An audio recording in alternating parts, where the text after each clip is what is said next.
All right, next up is a panel discussion. Um, how storytelling must evolve for brands to stay relevant. And may I please call upon stage the moderator for this panel discussion. And it's Chetan Usher, founder and chief executive officer, Tonic Worldwide. Give him a big round of applause.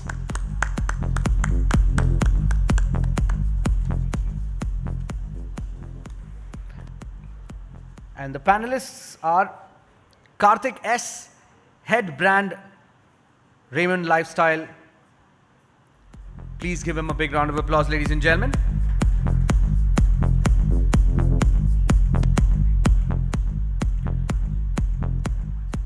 Krunal Patel, head of marketing and corporate communication, National Stock Exchange.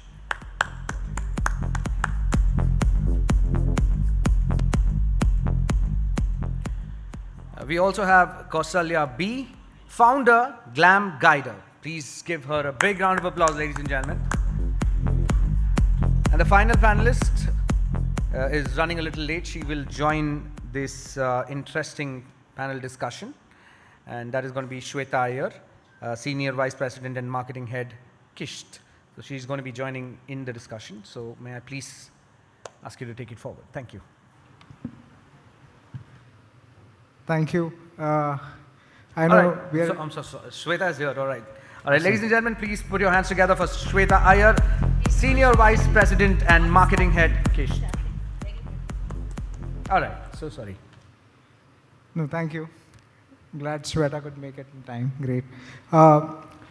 So, we are in an era where, consumers are not buying into products, but they're buying into stories. But at the same time, the problem is that they are bombarded with so many messages every day that, there's a little bit of a blind spot there, right? So before I pull in the stellar panel in, I would like to do a quick show of hands, okay? Can you all just put up your hand if you have bought a product in the recent past, just because you resonated with that story that you saw, right? You didn't need the product, but you bought it because you liked the storytelling that was there. How many of you?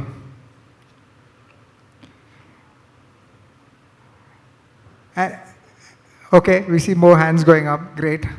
And if you can just keep your hand up if you've just today scrolled past the story because you didn't find it interesting, right?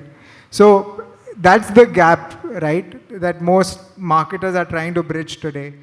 How do you move the consumer, or how do you not get ignored, right? And I'd like to start with Kartik. Kartik has, you have Raymond as a brand has a huge emotion equity, right, in form of Complete Man. And I know it's a 100-year-old brand now. So how are you evolving it for the new customer? How is your narrative evolving? Thanks. Yeah, so Raymond has been associated with the Complete Man for, we're a 100-year-old company. We've been talking with the Complete Man for nearly 4 decades now. And this is a question as a marketer, as a marketing team, that we think about quite a lot, because there's always a discussion that the man of today is evolving. There is the angry young man of Mr. Bachchan at one point of time, to a man that is more comfortable in showing his emotions as of today, to the man who wants to become an entrepreneur, create a startup and do bigger and brighter things very fast. That's evolving at the moment. Our endeavor is to figure out how can we keep a pulse of this and try and build communications, stories and marketing plans that help us bring this to life as much as possible. The one good thing about Raymond is that in the brand's DNA with respect to communication, when we've tried to talk about Indian men, we've always tried to see, is there a way where we can position this man to be slightly, just one, maybe a step ahead of what societal norms are as of that time or that period. In doing so, it's very important for us to gather the pulse of what is actually happening in the society so that we are able to position ourselves in that fashion.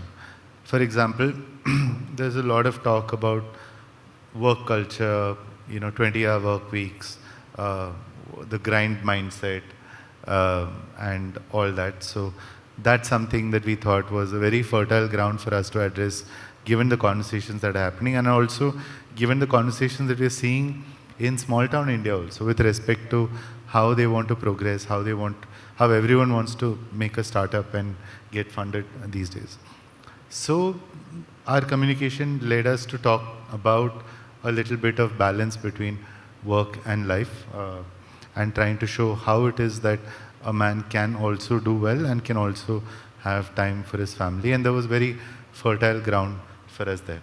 So in that space, I think we are able to position the complete man and therefore Raymond quite consistently over many, many years. That's kind of been our guiding light, and we've almost always stayed true to that thought. And that's also, over a long period of time, helped us build that back into our brands. All the stories have connected back. Every time I meet somebody, and this is very fun for me, because I meet people from different, as they say, boomers, millennials, Gen Z, etc. And inevitably, almost everybody has a Raymond product story.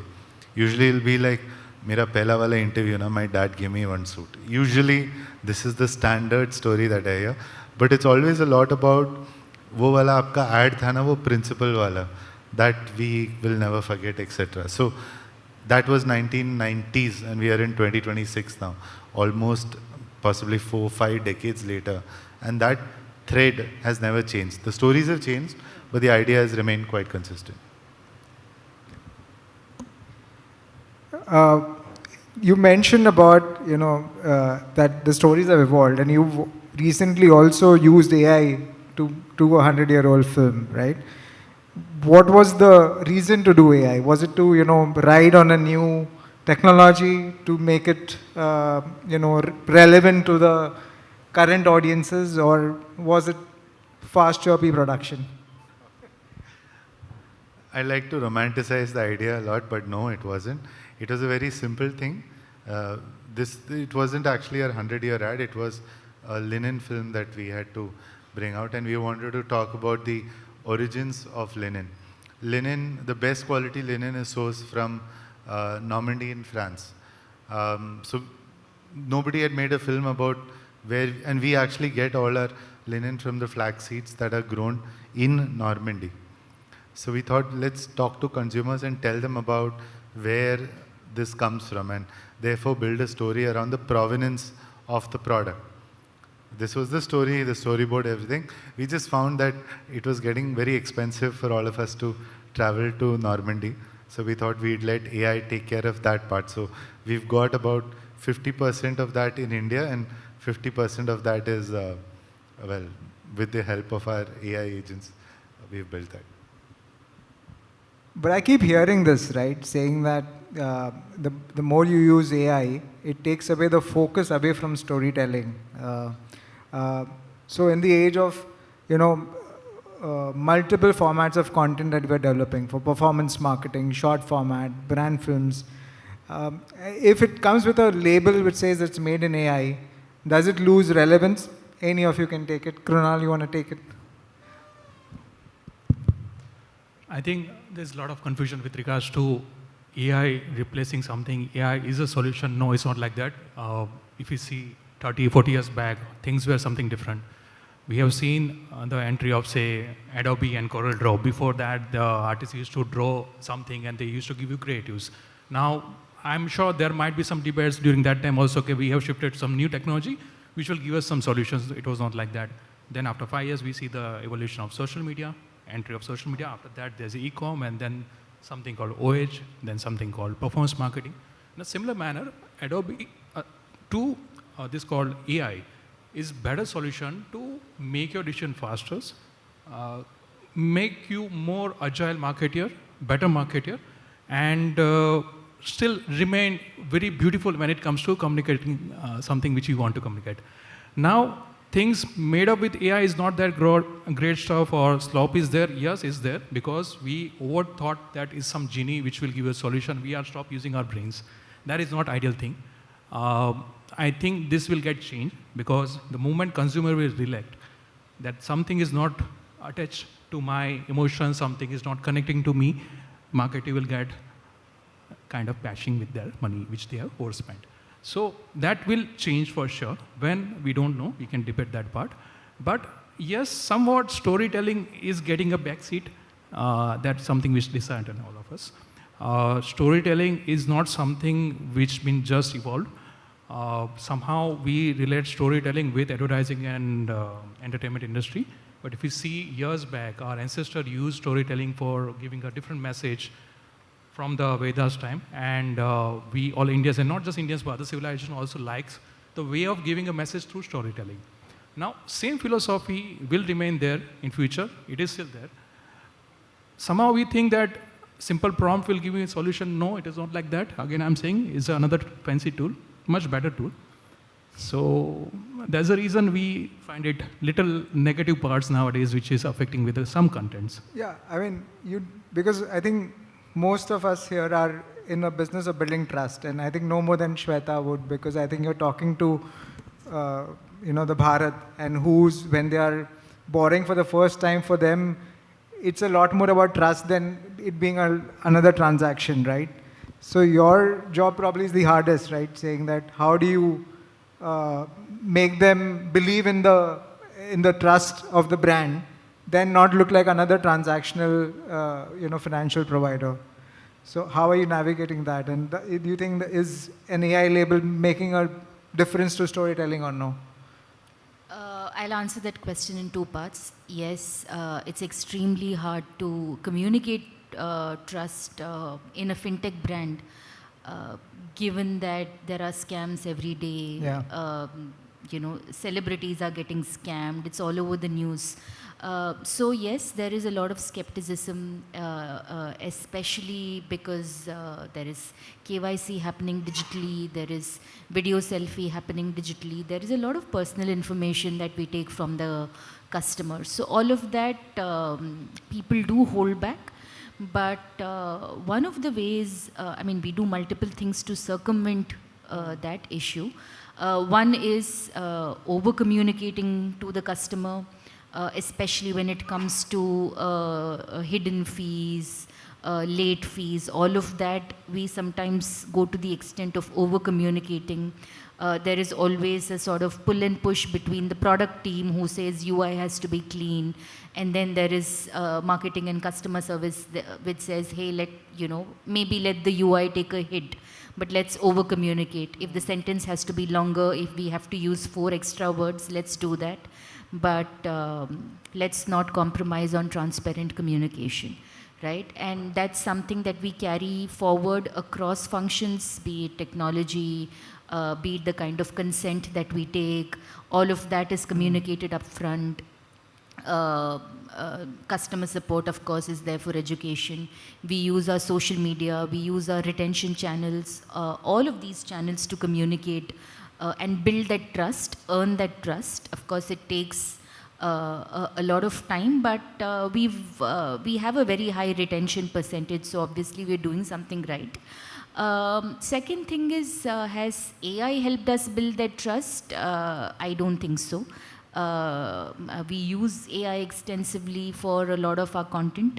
I don't think storytelling has been compromised because of AI. And we use AI in such a way where there are some elements which requires human intervention, so be it. There are some kind of assets that need AI, but we are not fastidious about using AI for everything. There is a healthy balance. But yes, we've built a lot of assets with 100% AI, and we've not had to compromise on storytelling.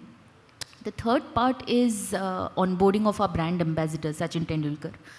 we realized that with the industry having changed, we needed somebody that embodies trust. So we signed on Sachin Tendulkar. Of course, in India, it's Shah Rukh, the Big B, and Sachin that have that sort of gravitas and command that sort of trust and credibility. So that was the primary reason why we onboarded Sachin. And we've seen our NPS go up, the kind of customers that come in, surge in the retention numbers. So it's a combination of all of these things that help us build trust. I think trust is getting a lot more focused, right? I think consumers are demanding more and more honesty, right? And I think, Kausalya, you built your entire business on that plank, right? So are you seeing that, your whole business is that you're kind of challenging that brands don't need to, to do a lot of marketing fluff. They need to just turn around and show the label, right? Afternoon, everyone. It's not that brand storytelling is vanished or we don't need it, but the most fundamental part of whatever campaigns we plan around, or the vision that a product can hold around, should be the fact that's kept ahead of everything, right? So today we all are evolved thanks to AI. We have been talking about AI for a very, very long sessions around. With this AI, again, the information is available so robustly around people. So even if your story conveys a message, you know that later part, the consumers are going to go back and do their own research.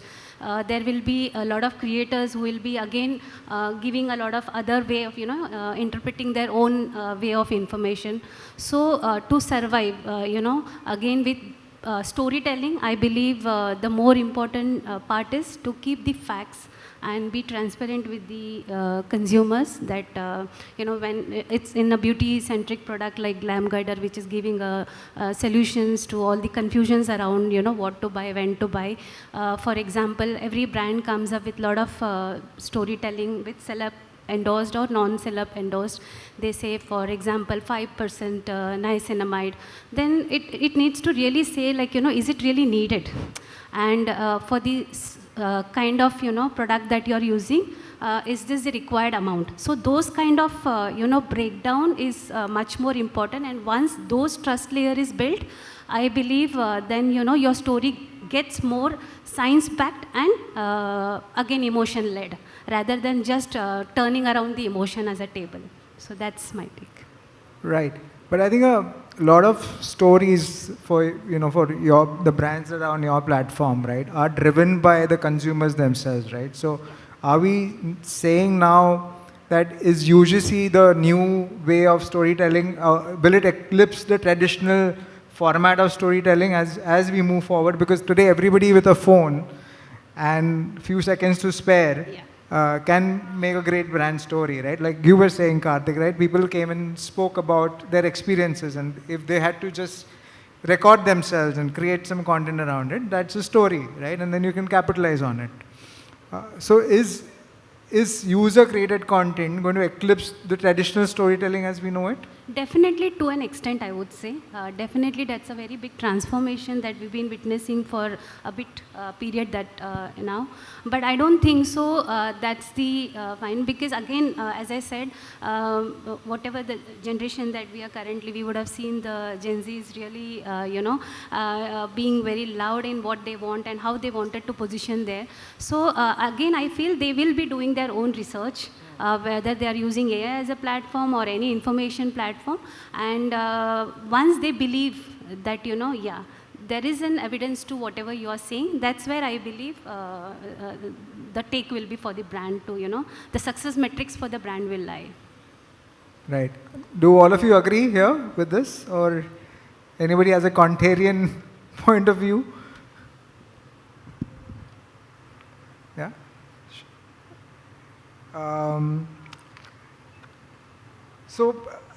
See, I've been hearing a lot of, like we all discuss, we spend a lot of time discussing AI, right?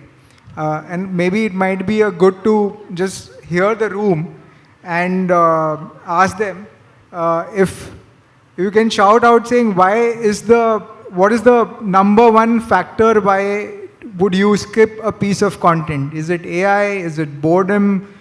Maybe it's lazy content, or it's badly produced. What is one reason that you would skip a piece of content? Please shout it out. Is it whichever is the reason why you would skip the content? I think this is a post-lunch effect. Anyways, so I don't think consumers really care about saying where, if, for example, if you look at the Cadbury film, right, nobody really asks saying that what camera was it made on, right? So I don't think consumers really, in my opinion, right, I don't think they care as long as the storytelling does its job, right?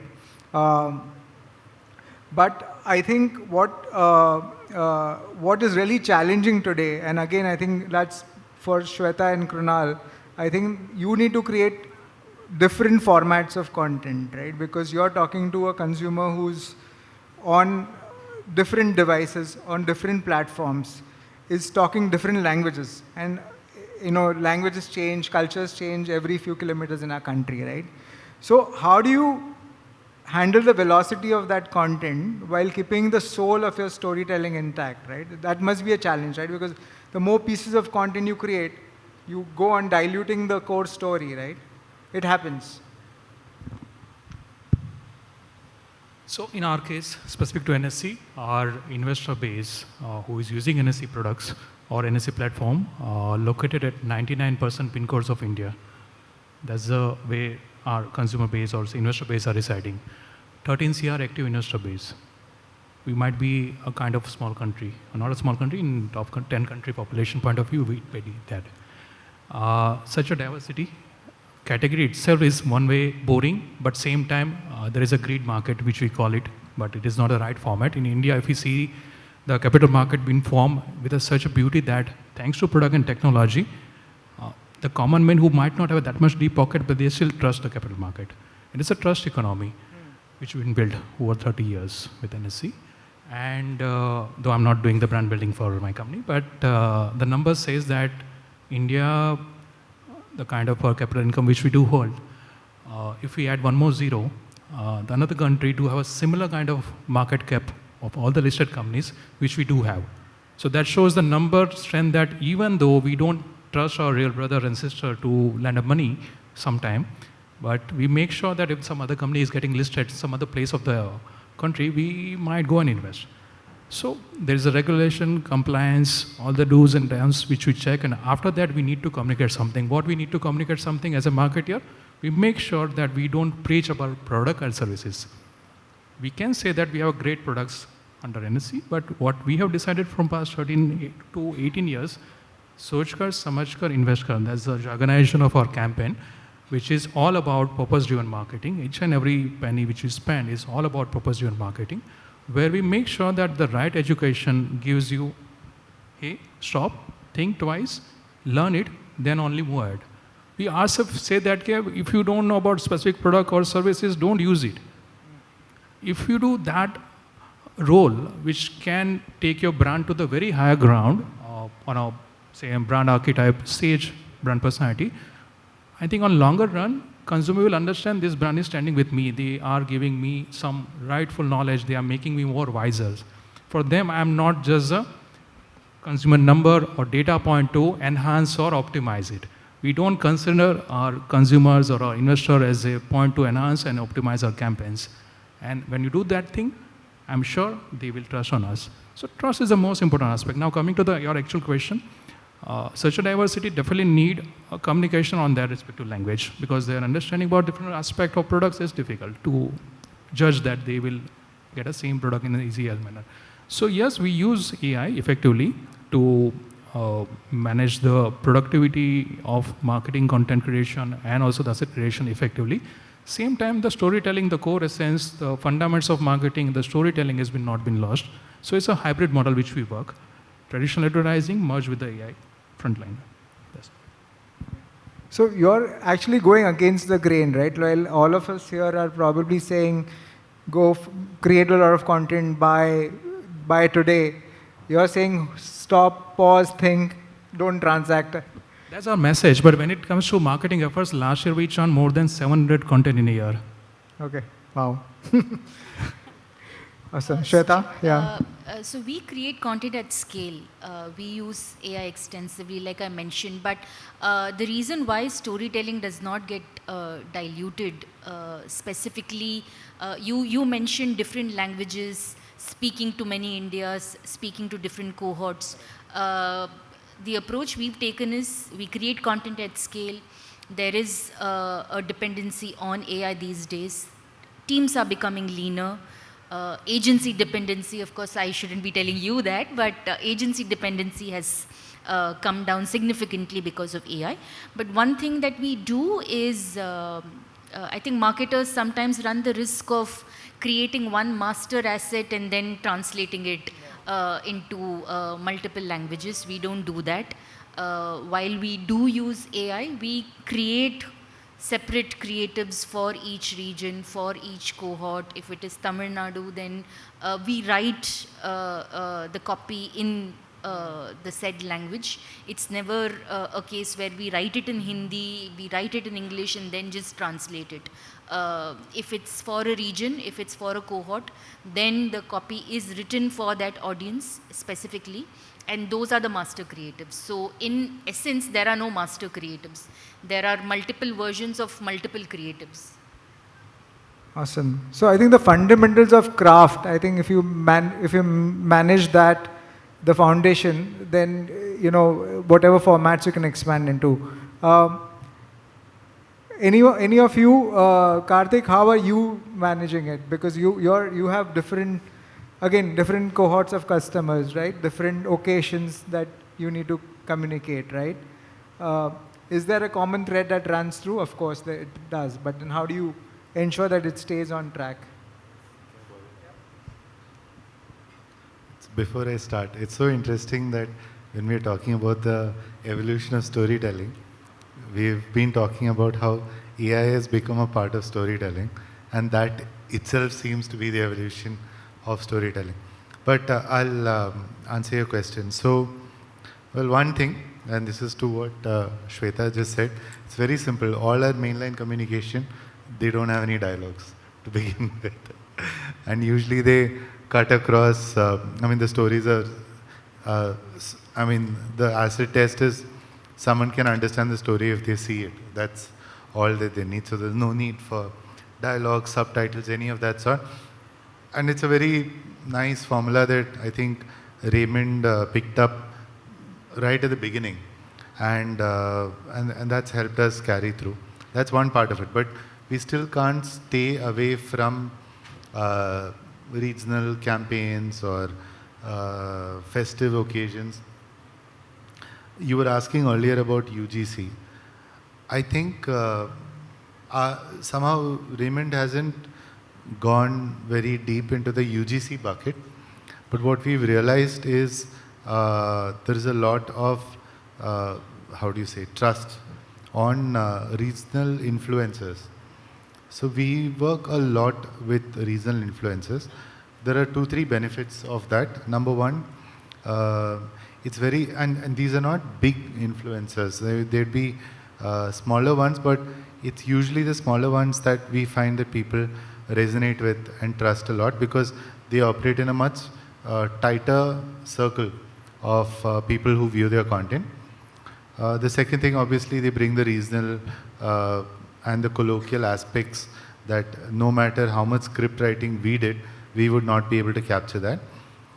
And 3, we are able to set guardrails very clearly. Now, given that Raymond is a brand built on emotion, if we were to work with somebody very much in, say, a slapstick space, that would just not resonate with our brand as much. So we have very clear guardrails in terms of how we work. One example is, this is a much bigger example, but I'm quoting that because a lot of us will understand that. We recently worked with the likes of Jim Sarup for one of our ads, and he's been used by many brands very diversely in different ways. But when he had to come for our communication, it was very clear that he had to carry the message, a little bit of his personality, a little bit of our brand, and try and bring that to life. So for us, using local influencers, Jim is not the example of a local influencer, but using more local influencers helps us get a lot of the regional touch in. And then of course we have our media that does the cover fire in terms of large scale communication as well. Awesome. I'm going to quickly ask all of you a quick rapid fire question, right? Try to answer it as short as you can. We'll start with Shwetha. So one storytelling trend from last year that you would abandon. That I will abandon. Yeah. Unpopular opinion, but using influencers is something that I believe is passé now. Krunal? Especially in finance. Maybe Yeah. it works Yeah, for it's consumer tricky. brands, but Yeah, right. I've stopped using influencers. More or less same, but another answer can be too much of information when it comes to product and services. Okay. Keep the consumer at the center stage. Trying to be too much on the trend, running behind what's. So trend for the sake of it. Yes. Thanks. I think last year a lot of brands were adopting AI, trying to create images very quickly. We realized that drops engagement. So unless you're doing it right, it's better not to do it. So we've completely stopped doing that. I'm going to quickly hand the mic back to you. So UGC or brand films, what builds long-term equity? Shit, I'll have to, well, currently brand films for a brand like Raymond, I think. We do a lot of brand films, yeah. I think UGC, yeah. With the given scenario, that's. Brand films. Sorry? Your question was officially UGC or brand films? What? Brand films. Brand films. Yeah, I'd also lean towards brand films for sure, because again, we don't do UGC, but brand films need not be your long corporate videos that you shoot once a year. I think even the regular videos that you create for social media, all of it counts as a brand film. So owned assets, definitely for sure. Depends, I think it depends on the cohorts that you're operating around and the underlying compliances that you need to follow. Probably. I think category-wise. Yeah, that makes the difference. Yeah. No. So I'll start with Shwetha.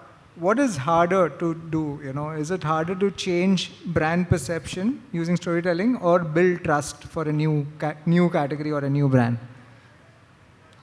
Definitely build trust, at least in this category. And brand perception is a function of that trust. I don't think those are mutually exclusive.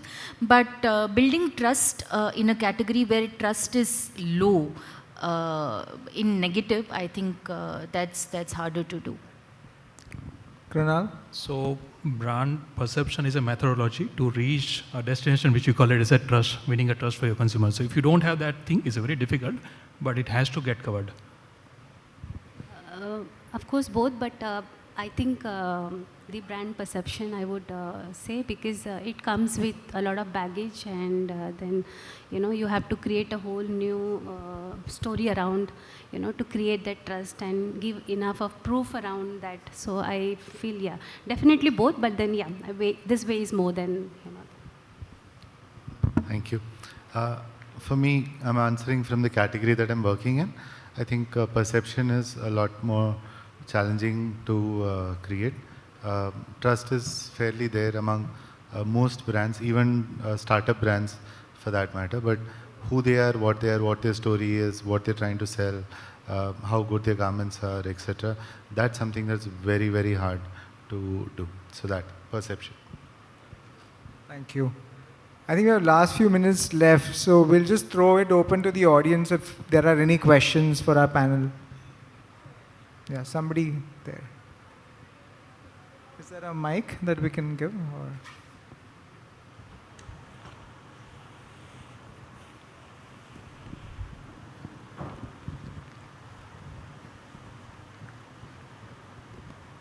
Hey, hi everyone. Myself Malvika. I'm from Deloitte. My question is to Shwetha actually. So you told that you are doing away with influencer marketing, and we see a similar trend with Kiran Shah from Go Zero, putting it out on LinkedIn because he's building a brand in public eyes, and even he is doing away with influencer marketing, but moving to in-house creators. So, do you see this trend moving ahead? Do we see more, or probably do you also think of in-house creators coming up at Kissht? In-house creators for finance is a little dicey. They need to have the credentials to be able to talk with a certain level of conviction. So maybe not for us. We use in-house creators for a lot of other things that we do, like Vox Pop, consumer sentiment. For a lot of our social media videos, we use in-house creators, usually somebody from the social media team. But specifically to disseminate financial information, we have not onboarded an expert, and that necessarily needs to be somebody with that kind of expertise, maybe a chartered accountant. And these people also need to be certified with SEBI to be able to create content about finance. So not yet. Correct. All right. Thank you so much. Any other questions? Yeah, we have some.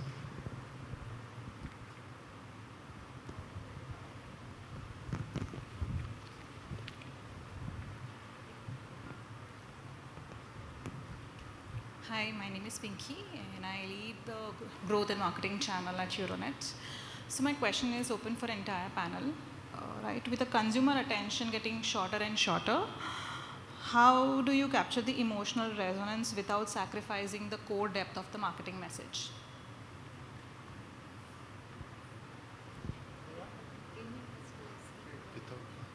Sorry, what was that? Without sacrificing the? As the consumer attention span is getting shorter, how do you convey the emotional message without sacrificing your entire, brand equity or a message? Okay, so we attended this challenge at Meta. They challenged us to write a 6-second ad that encapsulates our brand ethos. And we have very clear brand ethos, who we are, what we do, very clear. We did some, but I remember the example that they showed us back. It was an ad about Mumbai rainfall. A guy in a car, well dressed, he gets out of the car, runs to a lady. She's selling umbrellas. He gives her 10 rupees or 100 rupees, buys an umbrella, gives it back to her, runs back into the car. That's it. 6 seconds this ad was, or this video was, and it encapsulated everything that we put in our complete man ads. So you are absolutely right. I think there is a drastic shortening of attention spans, but I don't think that's too much of a challenge. That's point number one. Point number two, it's not always a dramatic reduction in attention spans. One of the earlier organizations that I worked with was Pidilite, and I mean, even now they have an ad out. At that time they made this ad, rather we made this ad about a sofa. You've all seen that ad, right? No, but it has one of the highest VTRs in Google. Everyone's seen that ad, very happy about the story. Sharma Inka sofa, I think that's called. Yeah, so, I mean, it works both ways, but having said that, we can easily, how do you say, choose our horses for the courses. The story doesn't need to change.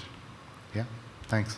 To chime in here, I think one way also to ensure that emotion stays intact is sometimes defy these rules, right? Google comes back and tells us, hey, make sure that the product is mentioned in the first 5 seconds, otherwise you're going to lose customer attention. They have this entire PDF file which with a whole bunch of rules, ABCD of building a video and all of that. Sometimes you just need to take that punt and say, okay, this video maybe need not do that.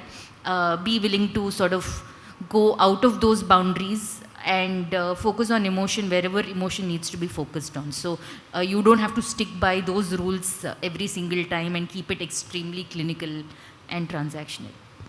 Thank you, Shwetha. Thanks, ma'am. One last question.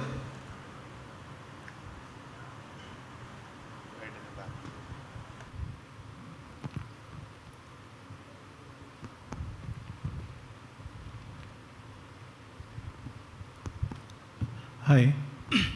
If storytelling is the heart of the brand, which do you think needs to evolve faster? The story, the storyteller, or the audience? Thank you. Anybody?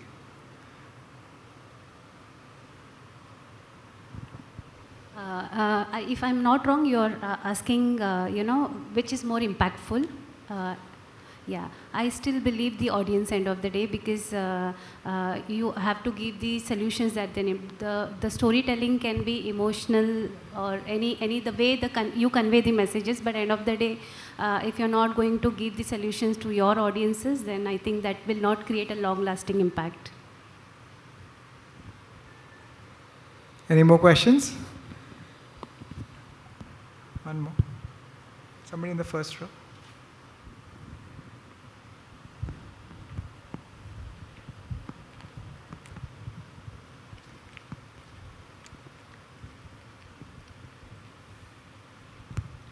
Hello everyone, I'm Suniti. My question is, since we spoke about using AI for brand films in comparison to producing them, and do you think your customers really connect with it, and how do you think it affects your brand recall in a saturated market? Yeah? So this is very nascent learning, so I'll share that with you.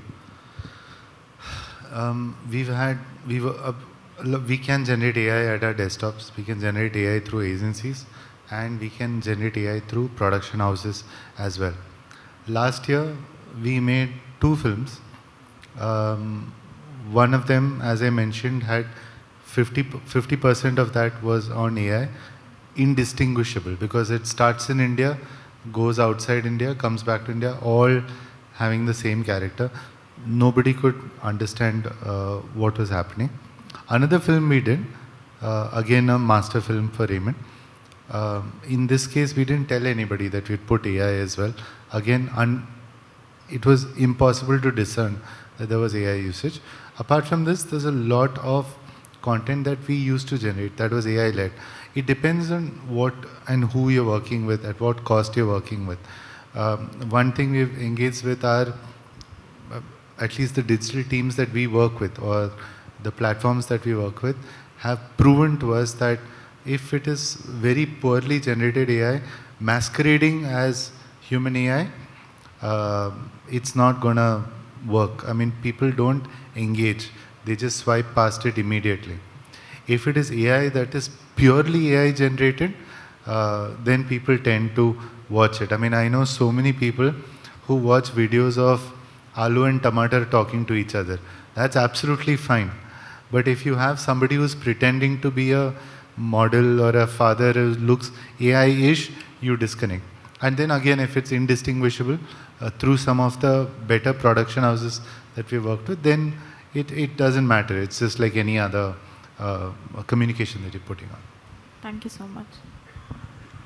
Well, thank you, ladies and gentlemen. It was a great panel discussion.